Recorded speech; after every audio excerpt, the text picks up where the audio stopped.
Good morning, I'm Joe Fryer. And I'm Savannah Sellers. Right now on Morning News Now, deployment, a show of military support from the U.S. in Eastern Europe. This morning, thousands of American troops being sent closer to Ukraine as talks with Russia stall. And new images appear to show Russia strengthening its forces. We know what is happening on the border. Everybody can open their eyes and see. Russia stays on an escalatory path, which they clearly have. We will make force posture adjustments to deter and defend against any aggression. But the White House insists the door to diplomacy is still open. We have team coverage from Kyiv to Fort Bragg. Crime crisis, a renewed effort to fight back against gun violence. This morning, President Biden set to visit New York City to unveil a comprehensive strategy to curb gun-related crime. All this following a string of high-profile shootings, including the killings of 2 New York police officers. What we know about the president's plans. Winter whammy. Millions of Americans waking up to a major mess this morning. Right now, a massive storm system unleashing heavy snow, freezing rain, and dangerous conditions from Texas to the Northeast. We're tracking it all this morning. Inside Rikers Island, an NBC News exclusive on what some call a humanitarian crisis. We'll take you inside one of America's most notorious jail complexes. And Dylan's story, a second grader from Idaho, is now a nationally known author with some help from his local librarians. Hear how a book he wrote and illustrated is inspiring other kids. And how that kid needs a publishing deal. Yeah, no kidding. He's why, and he's adorable, by the way. Just a warning. Yeah, Joe got to talk to him. We'll bring you that story later in the hour. We begin this morning, though, with the new move from President Biden in hopes of preventing an all-out war with Russia. The U.S. is deploying about 3,000 troops to Eastern Europe, with fears growing that Russia could invade Ukraine. The Pentagon says 1,000 soldiers based in Germany will be deployed to Romania, and 2,000 troops from Fort Bragg in North Carolina will go to Poland and Germany. Of course, Russia has about 130,000 troops surrounding the Ukrainian border. Around 8,500 U.S. troops had already been placed on alert. The Pentagon says this new deployment is in addition to those forces on standby. Those 8,500 are not currently being deployed, but remain ready to move if called for the NATO response force or as needed for other contingencies. We do not know if Russia has made a final decision to further invade Ukraine, but it clearly has that capability. NBC News correspondent Aaron McLaughlin is in Kyiv, Ukraine, and NBC News correspondent Cal Perry is in Fort Bragg, North Carolina, where troops are preparing to leave for Europe. And Cal, let's start with you. What is behind this decision to send more U.S. troops to Eastern Europe? Well, according to the U.S. military, it is to reassure and to shore up our allies, certainly on that eastern front with the Ukraine. This is a unilateral move between the U.S. and these countries. It is not a NATO movement. We can show you exactly where these troops are headed. We have a graphic. As you said, that first move, 1,000 troops headed to Romania. That is an internal Europe move. They are coming from Germany. 2,000 troops here from Fort Bragg will be headed to Europe. We can break down those units. 1,700 of them will come from the 82nd Airborne. They will be headed to Poland. The remainder at 300 will actually be headed to Germany from the 18th Airborne Corps. These are units that are designed for this, Joe. They are designed to be deployed in short order. The 82nd Airborne prides itself on its website in being able to be ready in under 18 hours. So it's not really that unusual sort of movements, sort of a day here on the base. That is the micro. The macro, of course, is a much different picture. Our Aaron McLaughlin will sort of lay that out. But anytime you move thousands of U.S. troops in theater, that's sort of what they call it, it is a big deal. We don't have a timeline on when those movements are exactly going to happen. It will be sort of in the coming days when you listen to the Pentagon spokesperson, Joe. Let's go to Aaron. You spent some time along the border of Ukraine and Belarus. So what's the Russian military buildup like there? And what are you hearing from the people who actually live and work along the border? That's right, Joe. This really critical border crossing between Russia, Belarus, and Ukraine is located just a 3.5-hour drive from where I am here in Kyiv. And it's becoming an area of concern for Ukrainian military experts because just beyond the border, inside Belarus, they say Russia is amassing a presence of up to 30,000 Russian troops with command and control capabilities, which security experts I've been talking going to say that would allow them to conduct operations very quickly. Now, the Kremlin, for its part, saying that that the forces are there at the invitation of the government of Belarus, and they're there for security exercises. Nevertheless, this has been identified as an area of vulnerability because the majority of Ukraine's military presence is currently trained on the east of the country, on the conflict to the east. I was at that border crossing yesterday speaking to the handful of border guards that are there patrolling the situation. I spoke to one Ukrainian border guard, and she told me that she's been instructed that if she sees anything, to call the Ukrainian military to ask for backup. I was also in the nearby village, and it was really interesting talking to the villagers. They have known decades of peace. It's not fathomable to some of the villagers that there could be the possibility of war. Take a listen to what one shop owner had to say. No, there will be no war. The war is somewhere else. We don't have a war here. No, there is no war. And Russia is fine here. Everything is fine. Maybe there's a war in eastern Ukraine, not here. Belarus is close. The only problem is COVID. Speaking to the truck drivers stopped at the border, and they gave a very different picture. They're extremely concerned about war. I was talking to one Russian truck driver who told me he is incredibly worried. He said that young lives will be lost if Russia decides if there's some sort of military action here. Joe. So, Cal, troops in Fort Bragg have been watching all of this closely. They train for this. We know Fort Bragg is the largest U.S. military installation when it comes to population. How are they preparing for this deployment? And what is the impact then on the Fort Bragg community?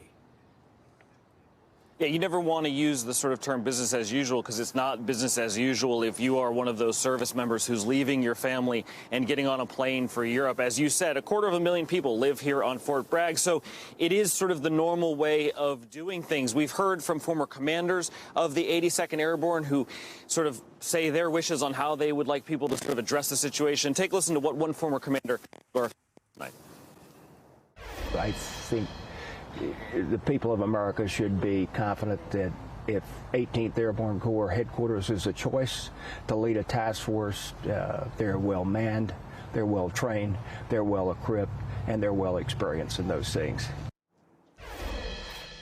The other thing I would say, Joe, is when you look at who is being deployed, again, these are units that are deployed frequently. The 82nd Airborne had part of its unit deployed to Afghanistan recently to help with the evacuation there. We have tens of thousands of troops already in Europe. In Germany, the 300 troops from that 18th Airborne Corps will be joining more than 30,000 troops in Germany. Romania will see a doubling of its troops. So there is a constant U.S. presence in Europe. It is nothing new sort of for these troops to cycle in and out. What is new, of course, are the circumstances and what is surrounding this deployment. And Aaron, briefly, what is the Russian response to the U.S. sending more troops to the area? What we heard from the Kremlin spokesperson earlier today, essentially accusing the United States of escalating the situation. The spokesperson saying, quote, Russia's concern in this case is absolutely understandable, absolutely justified, and any measures taken by Russia to ensure its own security and its own interests are also absolutely understandable. This as the Ukrainian defense minister this morning saying that they continue to see Russian troop buildup, Russian movements along the Ukrainian border. Joe. Aaron McLaughlin, Cal Perry, thank you both for kicking us off this hour. Now, this morning, President Biden is heading to New York City to address the nation's recent spike in crime. He's expected to tout his administration's strategy to fight gun violence. The president will be joined by Attorney General Merrick Garland and will meet with New York City Mayor Eric Adams and New York Governor Kathy Hochul. The visit comes just a day after a funeral was held for NYPD officer Wilbert Mora. He and his partner, Jason Rivera, were fatally shot in Harlem after responding to a domestic violence call late last month. NBC News White House correspondent Carol Lee joins us now for more on this. Carol, good morning. So what is on the president's agenda today? We mentioned who he's meeting with. Tell us how that's going to look and why he's chosen New York to talk about this issue and what he's hoping to achieve. Well, in terms of the why, Savannah, it's largely because the president is trying to go somewhere that's really experiencing the kind of violence that he's wanting to address and essentially tell Americans that this is something that's a top priority for him. New York, as you noted, is feeling this very acutely. at the moment. And so he's going there to meet with the mayor and the governor. And particularly the mayor is somebody that the president and this White House sees as an ally in the sense that he has a common view of how to address these issues as the president does. So the president's going to make 2 stops while he's in New York. He'll stop at NYPD headquarters where he'll attend a meeting focused on gun violence. And then he'll also go to a public school where he'll focus on community intervention. So what you're seeing is the president try to address both sides of this issue here. And Carol, if we remember, the president actually outlined the bulk of his strategy on gun violence last summer. But I mean, we're talking about this now because we've continued to see crime rise across the country. Is there anything new he's announcing today? Are there any signs that these measures have been working, or will there be a renewed push here given how difficult it's been for the president to implement his agenda on guns? Yeah, it's more the renewed push here because a lot of what the White House is highlighting is stuff that the president has already announced. He's already outlined his agenda, and there's some of the things on the screen there. He's using measures to try to stop the flow of guns that are used to commit violence, support local law enforcement, and invest in community violence interventions, and expand certain programs, opportunities for young adults, and help individuals who are incarcerated re-enter the community. So those are the kind of buckets of areas where the president and the White House are trying to make headway. But as you know, this is something that he talked about and he outlined last year, and it's just without Congress, according to the White House, there's really not much he can do. All right, Carol Lee, thank you so much. This morning, we're tracking that massive winter storm that's slowly moving across the country. The storm dropped more than a foot of snow in some parts of the Midwest, creating chaos on the roads and in the skies. Nearly 90 million Americans are still under a winter storm advisory this morning as the system moves east. NBC News correspondent Morgan Chesky joins us now from Dallas, where they're getting a mix of everything today. So, Morgan, what are conditions like now? How much snow and ice could they get today?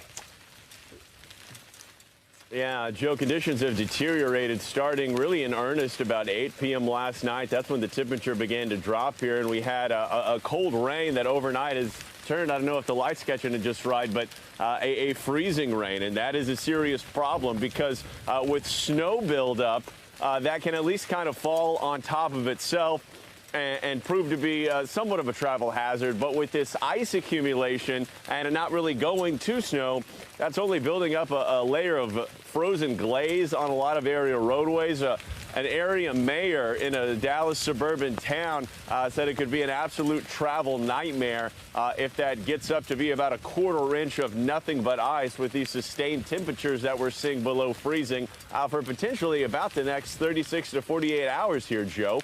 We've had this steady freezing sleet, rain falling now for about 6 hours. And as a result of that, we know that there was going to be a serious power demand. About 50,000 people are already without power right now statewide. Joe? Yeah, we can see it, Morgan, and we can also hear that ominous sleety sound. So, of course, last year, the state's power grid failed during that major winter storm, leaving millions of Texans without power for days. Officials seem confident they've made changes to stabilize the grid and avoid a repeat. How is it holding up so far?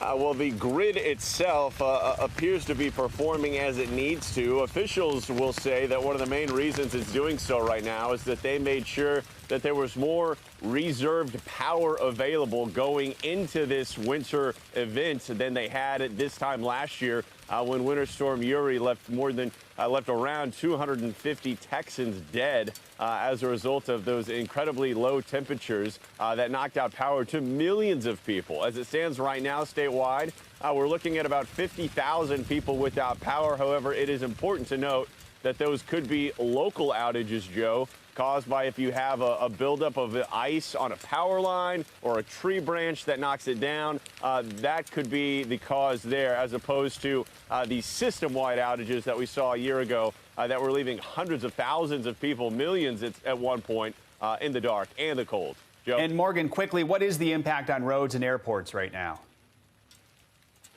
It's not good. It's not good. If you are driving through this area, which you should not be, It's going to be incredibly slow going. We know that in some areas that ice is building up. It is only going to stay cold and below freezing for the next at least 24 to 36 hours, so don't expect that to go anywhere. And right now, Joe, it is looking like it could be really treacherous travel for the majority of Texas for quite some time. Joe. All right. Stay safe, my friend Morgan Chesky. Thank you so much. So what areas will be impacted by this slow-moving storm today? Let's get a check on your Morning News Now weather. Bill Cairns is with us with the latest. Bill, good morning. Yeah, good morning. And what a rough morning for so many schools and people dealing with cancellations and delays. And I mean, you saw there in Dallas, obviously schools all closed there. And you like to hear the ping. The ping is fine. Sleet, you can shovel. You can move it out of the way. Yes, it's treacherous to drive on, but it doesn't do the damage that freezing rain does. The freezing rain is much more problematic, and that's the issue today. That area in purple near Memphis, all the way down along the areas right along Mississippi, western Tennessee, the western half of Kentucky, all under ice storm warnings. That's where the worst of the icing is this morning. We have 107 million people still from New Mexico all the way to Maine that are dealing with the winter weather. And when you look at the radar, remember the green and the yellow is the rain. We actually have severe thunderstorms possible today in Louisiana to add on top of all of this. The pink is where we're freezing rain. The peachish color is where there's sleet. And then the white and the blue is where there's snow. It's like a rainbow. It's like a Skittles bag from Texas all the way up through the Ohio Valley. As far as the forecast goes, middle of the day today, still watching that snow from Oklahoma. Sleet should change over to a period of brief snow in Dallas. Will snow pretty good in St. Louis to Illinois. And then we'll watch that icy mess still from Little Rock to Memphis through Kentucky. That's where we have the greatest chance of power outages because of the ice. And then tomorrow morning, we're going to have that freezing rain and sleet potential in southern New England. Northern New England will get a decent snowstorm. So we're not going to add a lot more snow to the ground. We've already had totals around 4 to 6 inches around Oklahoma City and Wichita, Kansas. St. Louis snow totals have been about 6 inches. You're just about done. We'll add another 3 to 6 in Indianapolis. Chicago, by the way, ended up with about 8 inches. And some of the heavier snow will be in northern New England later today and tonight. That's where it will be treacherous. And then ice to the south of that, guys. So, yeah, everything but the kitchen sink today really. Across the weather maps. Oof. Lots of rain here coming for us. All right, Bill, thank you. See you next hour. That's right. And now to the latest on the pandemic. An FDA advisory panel is set to meet later this month to consider emergency use of Pfizer-BioNTech's 2-dose vaccine for kids under 5. And this morning we have a conversation to bring you with one of the founders of BioNTech about the vaccine, the variants, and the future. NBC News correspondent Molly Hunter joins us now from London after traveling to Germany to get this rare access. Molly, good morning. Tell us about your time spent with these scientists and what they said about vaccinating our youngest kids. Obviously, this big news that some parents are excited about and some are hesitant about. Hey, Savannah, Joe, good morning. Look, it was absolutely incredible to meet them. We met them at BioNTech headquarters, of course, where the Pfizer-BioNTech vaccine was created. And actually, our whole crew, by chance, had the Pfizer-BioNTech vaccine. So it was actually kind of an opportunity to say thank you. We did ask them, though, about the big news this week. Take a quick listen to what they had to say about kids and vaccines. Let's start with the reaction to your company and Pfizer going to the FDA for approval for kids 0 to 5. Was this expected? Is this exciting? This is, of course, exciting because this is the last group missing. And we are, of course, excited that if the meeting goes well, that we could get the authorization also for this group. Is your expectation that the data will show 3 shots is a better response? Yes. I believe the last 12 months have shown us that this is a 3-dose vaccine. Yeah? And when we started the pediatric immunization program, it was still this idea of 2 doses might be sufficient, but in the meantime we know the vaccination is complete if we have 3 doses. Is the point to get these small children vaccinated now? Is it to lower their already low risk, or is it really to help control the spread in the population more generally? Or is it both? So the Omicron variant has shown that small kids are affected. There are a number of hospitalizations. So there is a medical need which can be addressed by a vaccine, and that's also the reason why the FDA is really concerned to accelerate this process.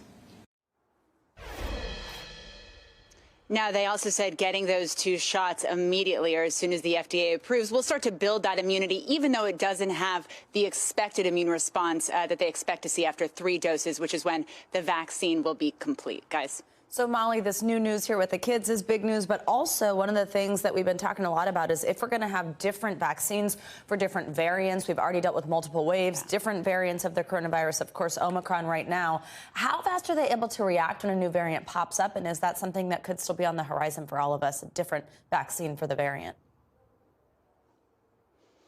Absolutely. And that was one of my big questions to them. How soon we all go back to the office, get back to normal, keep our kids in school depends on how quickly scientists, of course, can react to the upcoming variants. Now, they already have an Omicron-specific vaccine in clinical trials. We asked them how quick their turnaround speed could be. Take a listen.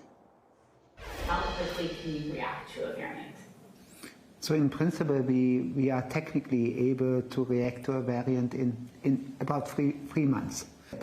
Now the regulatory authorities have to come also with their opinion what kind of data is needed, and therefore it could take more than 3 months because it's the first time. Is that going to be too slow for Omicron? Omicron is pretty fast, so this is a super fast spreading virus. Now, he did say by the time he hopes the Omicron-specific vaccine could be authorized by about April, he estimated. Actually, 50 to 60% of the world will still be Omicron negative. So there will still be a lot of people, including people who got early Omicron infections, who will be in need of this variant-specific vaccine. All right, Molly Hunter, great interview. Thank you so much. Let's bring in Dr. Amish Adalja now. He's the senior scholar at the Johns Hopkins Center for Health Security. So, doctor, when we talk about vaccines, we, of course, tend to think about the traditional shot in the arm. But right now, nasal vaccines are being developed around the world. What's the benefit of a nasal vaccine versus a traditional shot, and any downsides?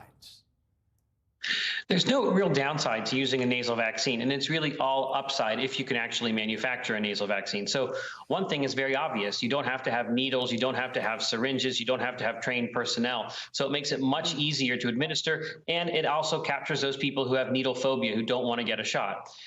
But the main reason that nasal vaccines are really interesting for a respiratory virus is that it induces a different type of immunity. When you get infected with COVID or any respiratory virus, it goes in through your nose and mouth, and that stimulates a different type of immunity in terms of which type of antibody gets generated. And the types of antibodies that are on your nose and mouth or in that mucosa there are really, really important when it comes to blocking infection. So a nasal vaccine might be something that is more sterilizing, meaning it prevents you from getting infected in a way that the vaccines that you get through your arm into your muscle cells don't. So that's what the real holy grail is trying to figure out how to stimulate that nasal immunity to get more robust immunity. Now, another question for you, doctor, on vaccines. So new data from the CDC shows roughly half of those eligible to receive a booster shot, so they already had their doses initially, now it's time for a booster, have not gotten one. Now, we know not everyone wants to get vaccinated in the first place. That's something else we're dealing with. But now we're talking about people who already went through those first 2 rounds of shots. Why do you think those booster numbers are so low, and does that concern you? It concerns me in the sense that there are certain high-risk individuals who have not gotten a booster, someone who's above the age of 65, someone with medical conditions like obesity or emphysema or asthma. Those are the people we really need to get boosted because those are the ones whose breakthrough infection might not be mild. But what I think happened is a lot of messaging changes that confuse people because first it was targeted boosters, which actually is supported by the data, and then it became universal boostering. And I think that dilutes the message that there are certain people that really need to get the boosters to prevent hospitalization. Great point. And we do want to get to a question from one of our viewers. It's from Hernan Chavez in Oregon, and it says, we know COVID-19 is likely here to stay. My question is, at what point could we consider COVID-19 an endemic respiratory disease rather than a pandemic? A popular question there. To me, the biggest transition point would be when you don't see 1,000 or 2,000 plus people dying every day, and when you don't hear about hospitals worrying about capacity. So in many parts of the country, they might have already reached that endemic stage, but as a nation as a whole, certain regions are still experiencing too much disease, too much morbidity and mortality in a way that we don't with our other endemic respiratory diseases. We are getting there, and we may be there on the other side of Omicron, but we'll have to see. And it's really about hospital capacity and deaths. All right. Hopefully we do get there. Dr. Amish Adalja, as always, thank you so much. And if you have a question for one of our doctors, let us know. You can email us at morningnewsnow@nbcuni.com. And please let us know if you'd like to stay anonymous. And coming up, we're following breaking news overnight. A U.S. raid in Syria with reports of possibly more than a dozen civilians killed. What we're learning about the operation. Plus 6 decades of sanctions. We're going to take you to Cuba 60 years after the U.S. trade embargo began. That's next on Morning News Now.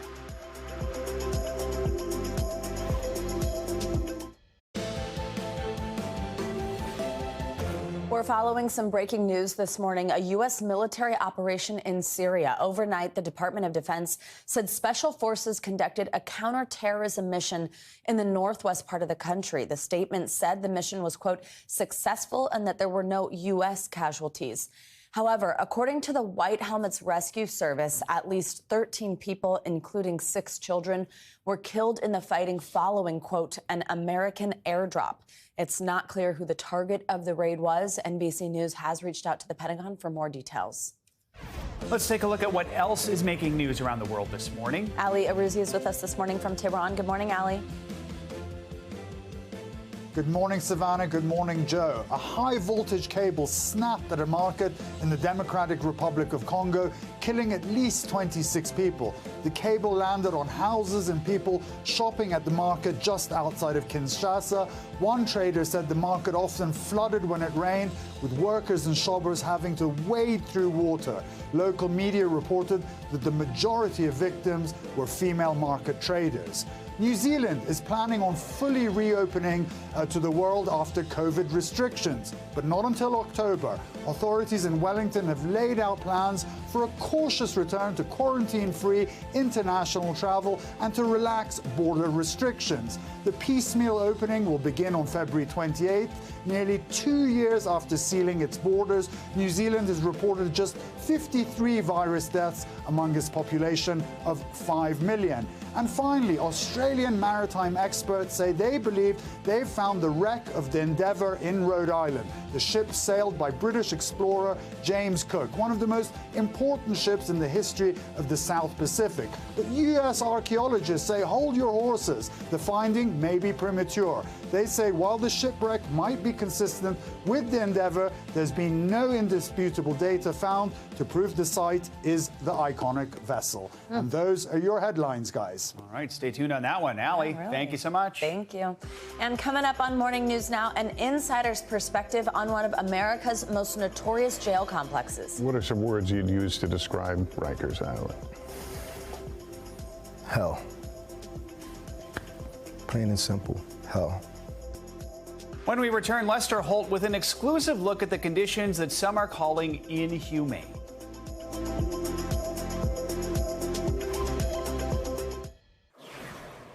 A big reveal on the Fox competition show The Masked Singer reportedly led to a walkout by some of the show's judges. According to Deadline, Rudy Giuliani, the former New York City mayor and lawyer to former President Trump, was unmasked as a contestant on a recent taping of the show. And Deadline reports that prompted judges Ken Jeong and Robin Thicke to walk off the stage in protest. Celebrities on the show are revealed once they're eliminated from the competition, which usually leads to surprise reactions from the judges. It's not the first time a politician has been on the show. Former Alaska governor and vice presidential nominee Sarah Palin appeared back in 2020. Giuliani's episode is expected to air sometime next month.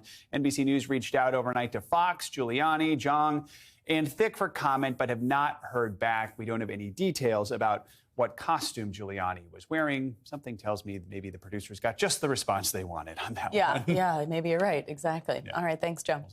Now, this morning, we have an exclusive look inside New York City's Rikers Island. It houses more than 5,000 detainees, most of whom are awaiting trial and, under the law, presumed innocent until proven guilty. But the conditions they're being held in are what many are describing as a humanitarian crisis. Here's NBC Nightly News anchor Lester Holt with more. A group of public defenders is asking President Biden to visit New York's main jail complex, Rikers Island, during his visit here. While a stop is unlikely, justice reform advocates are drawing attention to what they call inhumane conditions, leaving a mostly pretrial population at the jail and those who guard them at risk. Rikers Island, New York's massive jail complex, just a few miles from Midtown Manhattan, and scene of a humanitarian crisis. What are some words you'd use to describe Rikers Island? Hell. Plain and simple, hell. Benji Lozano recently spent 5 months in Rikers, serving the remaining sentence from a 1997 assault conviction after his recent parole from decades in state prison on a separate conviction. What do you see in these pictures? I see myself. I see everything that I experienced while I was at Rikers Island. I see inhumane conditions. I mean, look at that. It's ridiculous. Photos obtained by the New York Post last fall show detainees jammed in a holding area. Lozano says he spent weeks living like this. Feces all over the wall, unoperable restrooms, toilets would not flush, the sinks would not work. It was disgusting. And you might be surprised who agrees with him. People were living in inhumane conditions. Until last month, Vincent Schiraldi was in charge of Rikers Island. No recreation, health care was not available to people because we couldn't get them to their doctor's appointments. Violence, he says, was rampant. NBC News recently obtained more than 100 hours of surveillance video from inside Rikers. City officials don't contest the contents of the video. Scenes like this, an attempted knifing averted by an officer, and an inmate-organized so-called fight night, where some detainees were forced to participate. Who was running the place? The inmates run the facilities. I wrote to all the judges and all the district attorneys and said, I cannot guarantee the safety of people that get sent here. Schiraldi says one of the most pressing problems, a union contract that gives officers unlimited sick time. He points out that of the nearly 8,000 officers at Rikers, up to a third don't show up on any given day. For 6 years, Serena Townsend was in charge of investigating misconduct at the jail. People were calling out sick, and then when we would go and check on them, they were not actually at home sick, they were out. Last month, Townsend was fired by the newly appointed commissioner after she says he instructed her to get rid of 2,000 disciplinary cases against officers within 100 days, and she refused. The city denies Townsend's claims. I investigated every type of act of misconduct, and I have to say that a lot of what I saw in those cases are things that are happening that could have been prevented if we had staff in the jails. Benny Bossio, the union president representing officers, accuses Townsend of being overzealous in her discipline of officers who are trying to do an impossible job. We have officers that are out sick. 1,500 correction officers have been assaulted in the last year. We have officers dealing with long-term effects of COVID, being sexually assaulted. So, you know, this notion that we're out on purpose is just nonsense. Finger pointing aside, everyone agrees that Rikers is horribly broken. And whose fault is all that? I think it's an administrative fault. It is the fault of people who run the system and people who are in elected positions. New York plans to close Rikers by 2027. Meantime, a City Hall spokesperson says under new Corrections Commissioner Louis Molina, more than 1,000 officers are back at work and many are now working normal hours again. All right, Lester, thank you so much for that. As we follow that dangerous winter storm moving across the country, this morning we have a look at the surprising ways climate change can affect snowstorms. It's part of our weekly series on how the warming planet is reshaping policy and lifestyles around the globe. NBC News meteorologist and our friend Bill Cairns is back again. Hey, Bill. So when we think of global warming, I think we usually imagine more hot days, fewer cold ones, but that's not the whole story. As Joe just mentioned, it's also possible that this warmer climate actually makes these winter storms worse. Tell us about that and if that's part of what we've been seeing this year. Yeah, this is one of my favorite topics because we all have that family member or friend that every time it's super cold or snow, they're like, oh, what happened to global warming? Or bring on global warming. It's freezing outside. So we all know that person. The one thing that people don't quite understand is they think that they can really feel global warming. They feel like they can experience it. Do you know that since 1880, the planet has warmed up on average 1.9 degrees Fahrenheit, not Celsius, Fahrenheit, the scale we use here in America. And on average, since 1975, we're warming up about 1/3 of a degree per decade. In other words, you can't feel it. When people say they can feel it, it's such a slow-moving target. That's why it's such a hard problem for everyone to feel and to experience. So let's talk about the impacts with these winter storms. Now, we do know that 90% of the warmth is being absorbed by the oceans. And so the oceans are the fuels, not just for hurricanes, but also for coastal storms. And especially for northeast snowstorms, we can turn these into snow machines because the moist air hits the Canadian cold air, which is still plenty cold enough because we've only warmed the planet up about 2 degrees on average. Major snowstorms are more likely to occur. And that has actually been factual. We have numbers that can prove it. Let's just look at Boston. And by the way, the snowstorm last week in Boston was their 7th biggest all time. Of their top 5, 3 have occurred in the last 25 years. And if you look at actually going back for the top 10, 8 of their top 10 have occurred in the last 25 years. And the same goes for New York City, too. We have about 7 out of the top 10 snowstorms in New York City history is in the last 26 years. And these cities have records that go back 150 years. So, yes, you can get bigger snowstorms because of climate change. All right, so anyone who has that relative, we're just going to have them clip this video and send it to them, and they can say, there you go. Very helpful, Bill. Now, let's talk about another topic. On Monday, the White House announced it was sending more than $1 billion to states to help clean up thousands of abandoned oil and gas wells that are leaking methane. So, Bill, we hear a lot about carbon dioxide as a dangerous greenhouse gas, but methane can be pretty potent too, right? Yeah, there's more than just carbon dioxide for greenhouse gases. We know that water vapor is one, nitrous oxide, methane. Those are all the greenhouse gases. Those are the gases that create the blanket in our atmosphere that trap the sun's heat. We need it actually to survive. That's why our planet can be warm. And as far as methane goes, the EPA said that about 10% of our emissions is methane. Okay, so why do we care about that? Well, methane actually is a much more powerful greenhouse gas than carbon dioxide. And it's actually 80 times the global warming potential over a 20-year period. But the only thing that's different, the reason that you hear more about carbon dioxide is that methane in the air only stays in our atmosphere for about 10 years. So the half-life is much shorter. Carbon dioxide, on the other hand, stays in our atmosphere for 100+ years. So if you go start your car up today and you're burning that fossil fuel, that carbon dioxide is going to be in the atmosphere for 120 years.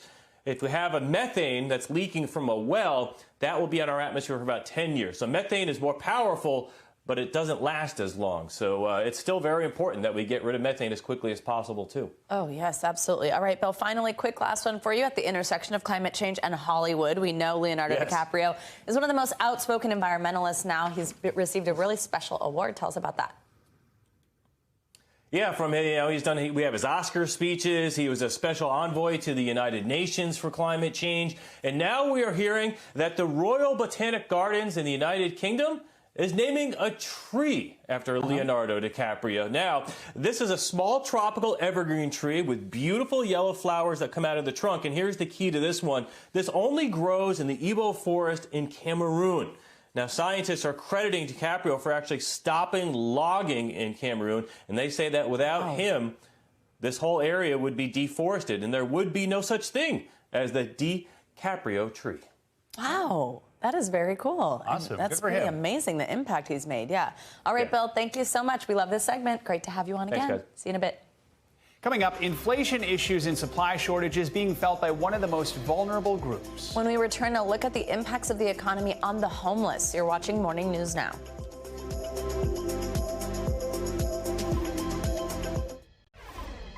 Welcome back. After more than a year of strong job growth, companies cut more than 300,000 jobs in January, according to payroll company ADP.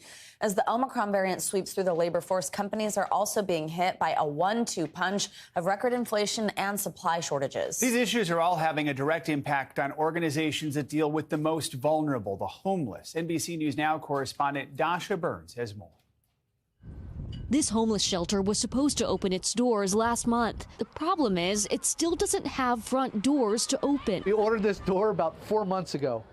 But it's still not up. That's correct. Finally, the door gets here 4 months, and we don't have it up because we don't even have the hardware for it now. And I assume the door cost more than you expected to. Oh, yes. The door actually went up about $3,000 to $4,000 more.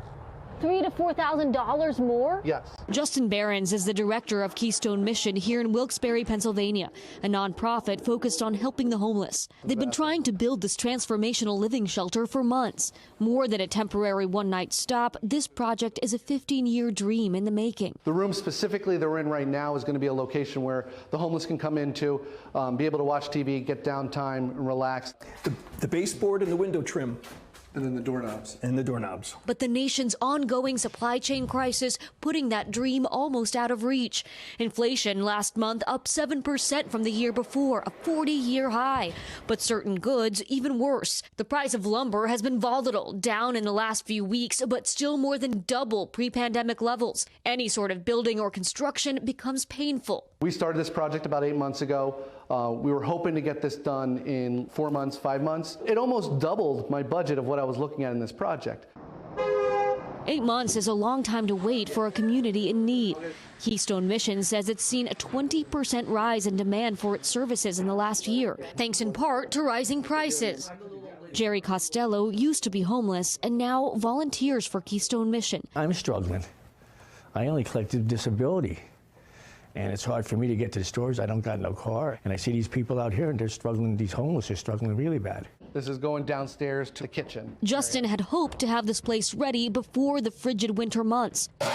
Now the heat is on his team as the cold weather blasts the region. But the challenges are unprecedented, according to contractor George Durr. Have you ever run into the kinds of obstacles you're running into right now? Never. Never. It's never been this bad. We're not talking just 1%. We're talking 10, 15%. Until these issues get resolved, those most in need will have to go without. How difficult is it to look around here? It hurts. I don't even have drywall up on the walls. I don't even have the floor done. I don't have, the door to the exit. I don't have the kitchen in here. The ones that don't have anything, they're suffering the most. Joe, Savannah, Justin tells us that normally for a project like this, donations would be rolling in. Local companies would be donating supplies. Charities and individuals would be sending donations. But companies can barely stock their own shelves right now, let alone donate. And individuals are getting squeezed and they have less to give. We're just seeing these effects all across the board. And at the end of the day, you're seeing that effect trickle down to impact the most vulnerable individuals. Joe, Savannah. All right, Dasha, thank you so much for that report.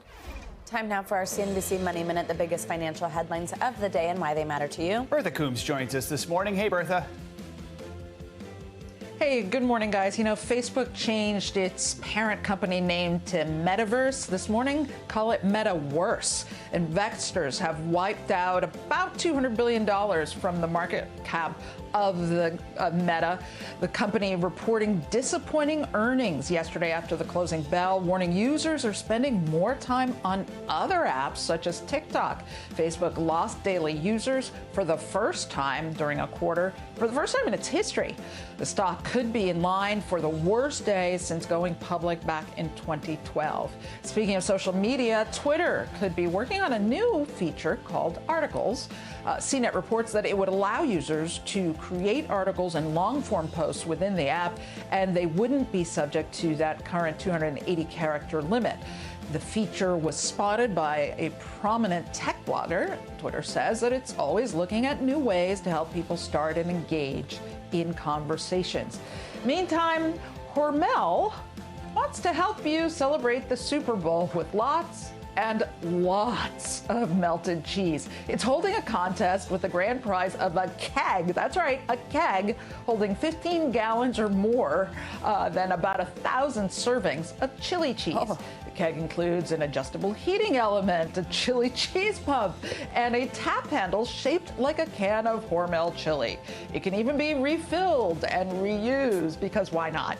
You can enter at HormelChiliCheeseKeg.com through this Sunday, and the keg will be delivered to the winner the day before the Super Bowl. I'm saying they need to have a Lipitor drip with that. Yeah, no kidding.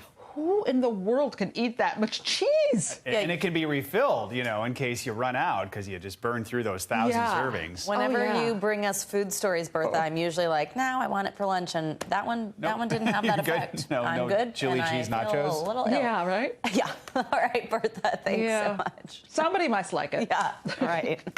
Today marks 60 years of the full U.S. trade embargo on Cuba. Signed into law by President Kennedy, the sanctions were strengthened by President Trump, who banned remittances, created hurdles to tourism, and fined companies that delivered fuel to the small island nation. Those strict policies, along with the pandemic, contributed to widespread shortages of food and medicine, which boiled over in a wave of protests last summer. But how are Cubans faring today, 1 year into President Biden's tenure?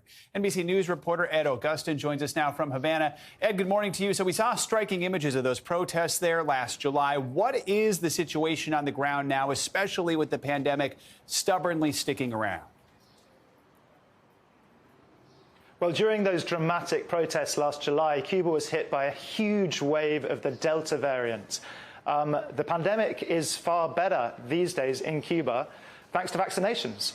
Cuba has one of the highest rates of vaccination in the world. 88% of adults have now been vaccinated with homegrown vaccines. And that's meant that with this Omicron variant, we've seen far lower levels of both deaths and infection rates in Cuba than in the US and Europe. However, that hasn't translated into a better economic situation. Cuba, like many Caribbean islands, is highly dependent on tourism, and it's just not coming. It's coming back in dribs and drabs. So that main economic engine of the island is still underperforming, and Cubans are paying for that economically. Huge food shortages, mammoth queues outside supermarkets, people going without antibiotics. This has become a horrible reality for most Cubans for almost 2 years since the pandemic. Combined with the US sanctions, the economic situation is grim. So, Ed, these trade sanctions have survived 12 presidential administrations, becoming the longest embargo in modern history. We know the Obama administration worked to try and loosen some business and travel policies, a move that was, of course, not then supported by the Trump administration. So how would you describe the policy these days under President Biden, and what's its impact on everyday Cubans? Well, I've got an example for you. 2 days ago, I spoke to 72-year-old retired Armando Collazo, and he told us how he used to receive approximately $100 a month from his daughter in Florida. But since the Trump administration banned remittances, she's had to look for other routes. And now, poor thing, she's over there looking for someone who wants to bring me something, or if someone is coming or traveling here to bring me something. Not as a favor. They charge her. They overcharge her to be able to send me the dollars over here. There are people who do this for a living. They take American dollars and exchange them to our currency and bring it here. But those people will stab you in the back because you realize that they take an enormous amount of money. They make a huge amount of money by bringing it here.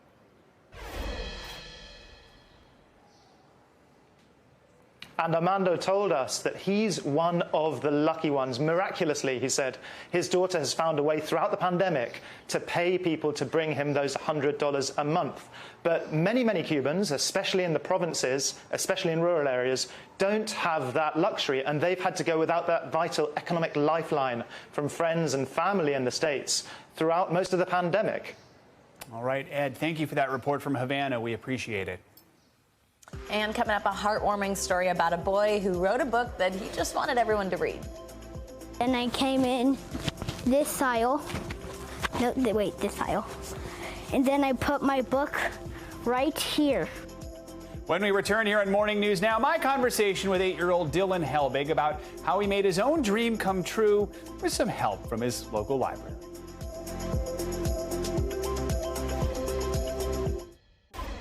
Welcome back. Ever since he was 5 years old, a boy from Idaho has dreamed of writing a book that would end up in the library. Well, now at the ripe old age of 8, he's making his dream come true with a little help. We first told you about this boy from Boise, Dylan Helbig, earlier this week. Well, now we're hearing directly from Dylan and his family. Libraries are designed for checking books out, but 8-year-old Dylan Helbig recently proved you can check one in. They thought I was kidding, but I wasn't. He recently wrote his own book, filling an empty journal with 81 pages of words and illustrations featuring an exploding Christmas tree and a giant turkey. It's called The Adventures of Dylan Helbig's Christmas by Dylan Helbig himself. That's right, by Dylan himself. A story so good he felt it belonged on the shelves of the Ada Community Library in Idaho. So, ever so discreetly, he took the initiative. And then I came in this aisle.